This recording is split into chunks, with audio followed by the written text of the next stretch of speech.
Good morning. This is Arlan Suderman, Chief Commodities Economist at StoneX at about a quarter till 9 in the morning on this Friday, November the 7th.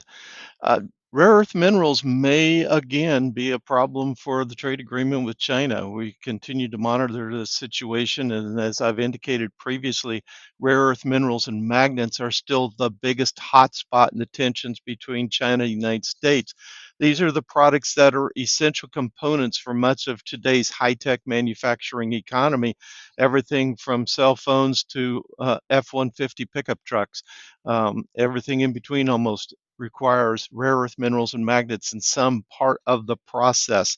And so that's an essential part of our economy, not just our economy, but Europe's economy, much of the West's economy going forward. And China has been limiting the exports of these.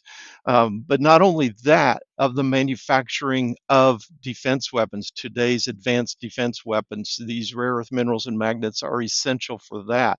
So if you go back about 30 years ago, China started implementing a strategy at that point to achieve a monopoly on the mining and processing of rare earth minerals. Now, these products are found around the world. They're probably more concentrated in China than just about anywhere else, but you can find them in many parts of the world. But they're very dirty. Let me put it this way, they're very expensive to mine and to process, and they're very environmentally dirty to do so as well. And China, with its cheap labor, offered to be the ones to do that. They started buying up companies overseas who were doing it, and then, like what they did here in the United States, and then shut them down. And eventually they achieved the level where they had a monopoly on 90% of the processed rare earth minerals and magnets in the world that are so essential to our today's economy and to our defense. And so they started implementing the strategy then earlier this year of starting to limit the shipments of those to countries around the world and started implementing an application and licensing procedure.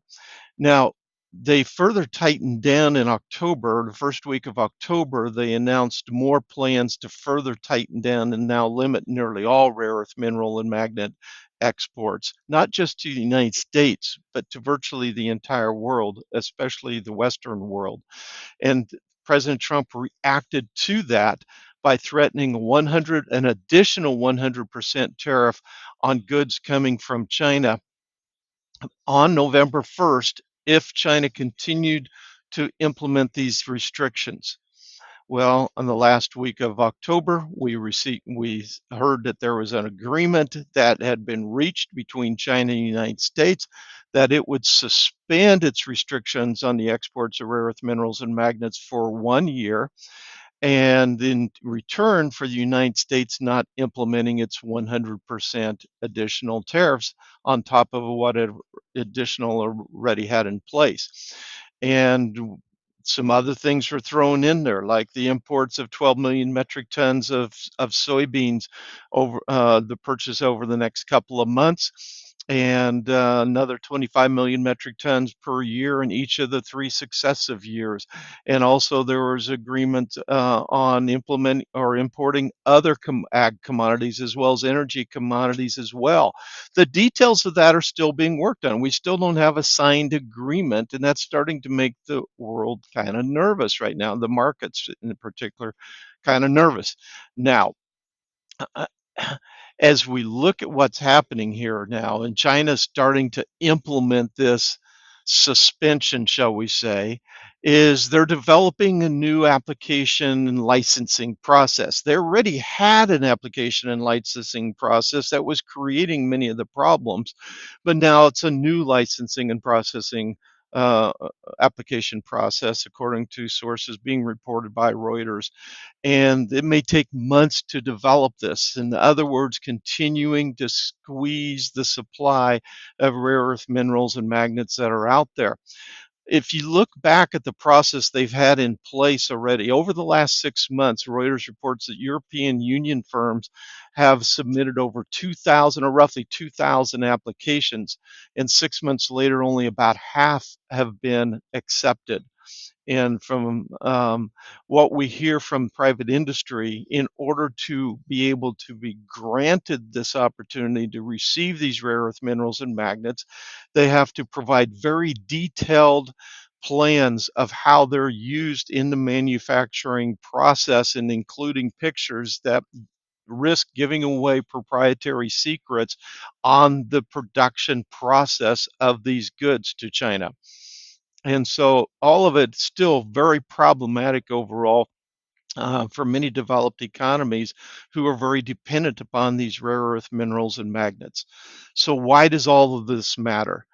All of this matters is because of the sensitivity now that China has the ability to pick winners and losers, both in the manufacturing world and which economies are going to be able to thrive in today's high-tech world, as well as in the defense world, as far as which countries are going to be able to have the advanced defense weapons.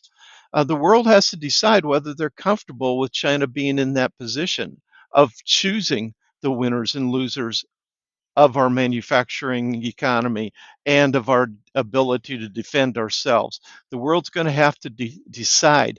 And China's already very much slow walking this process, putting on significant restrictions, saying but we're allowing it. You just have to apply for a license, but a very restrictive licensing process that risks giving away proprietary manufacturing secrets. And still, it's expected that it's going to be extremely difficult for any firm to be able to get a license to import rare earth minerals and magnets from China if it's involved in any way with the defense industry and in making defense weapons of any kind or sort. And so China's still picking winners and losers from that standpoint. Why is all this important? Because this is the most sensitive, critical part of the trade agreement. This is the most critical part.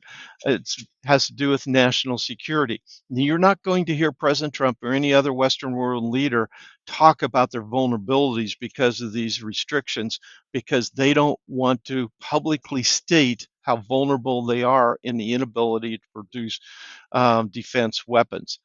So they're not going to talk about that. Now, how does this play in with the Supreme Court hearing this week? President Trump was able to get the agreement that he reached because of the threat of the 100% tariffs on China if it continued to restrict these rare earth minerals and magnet exports. China came across with this agreement, softening the tone, etc., at the time of the Supreme Court hearing. The Supreme Court is expected to rule in an expedited schedule, which may mean by the end of the year. If, in fact, and the odds makers now are giving significant odds toward President Trump losing this case, he is still expected to try other legal paths to keep tariffs in place, to be able to do tariffs, but it will limit his ability to be able to quickly put tariffs in place. China could come back then at that point with restrictions, and President Trump would be more handcuffed than what he was before in trying to use leverage to get them to apply these. Now, in the meantime, what President Trump is doing is investing in companies who mine and process rare earth minerals both here and in Greenland. He's signed trade agreements with Greenland, with Australia, and with one or two other countries to try to provide rare earth minerals. All of that takes time. Depending on the product, 1 to 3 years is kind of a common theme of what I hear for developing this. This leaves us vulnerable in the meantime. This is an area where I expect the most risk of China not complying, and therefore that's the area that I see the greatest risk of trade agreements falling apart. The markets are starting to get skeptical of China buying the 12 million metric tons of U.S. soybeans between now and the end of the year. We're simply not seeing much progress, but frankly, we don't know for sure because the partial government shutdown removes our ability to see the daily flash export sales reports and the weekly export sales reports. But looking at the spreads, looking at the basis market, we don't see evidence of significant purchases yet at this point, although we know that there have been some modest purchases likely by the state grain buyer, Sinograin, which goes into their reserve. We'll continue to keep you updated on these developments. Be sure to like and subscribe if you want to continue to receive these updates from the trading floor.